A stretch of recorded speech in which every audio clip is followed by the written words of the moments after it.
Сейчас мы решим задачу номер 22, текстовая задача. Условие такое. Рыболов в 5 часов утра на моторной лодке отправился от пристани против течения реки. Через некоторое время бросил якорь, 2 часа ловил рыбу и вернулся обратно в 10 часов утра того же дня. На какое расстояние от пристани он отплыл, если скорость реки равна 2 км в час, а собственная скорость лодки 2 км в час? Так, то есть получается, что у нас дано скорость реки это 2 км в час, 2 км в час, скорость лодки 6 км в час. То есть первая скорость, это скорость против реки, мы отнимаем от 6 2, тогда у нас получается 4 км в час.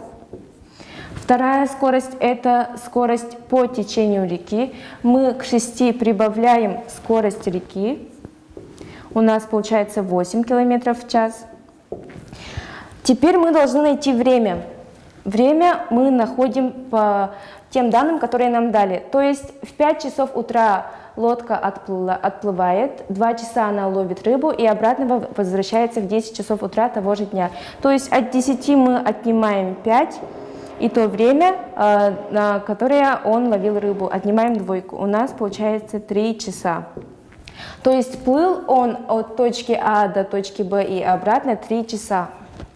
Тогда формула времени у нас находится по формуле путь, деленное на скорость. Так как нам путь неизвестен, мы отмечаем его буквой X. T1 мы находим, подставив под путь X, и подставляем V1. V1 это у нас 4. T2 это будет X, деленное на V2, то есть на 8. Так как мы знаем, то, что время отплытия и прибытия в общем дает нам 3 часа, то прибавив эти два выражения, x4 плюс x8, мы находим 3 часа. Теперь мы должны найти общий знаменатель для того, чтобы соединить эти два уравнения. У нас получается тут общий знаменатель равен 8. Тогда 2х плюс х деленное на 8 равняется 3. Прибавляем иксы, у нас получается 3х. 8 и 3 умножаем, у нас получается 24.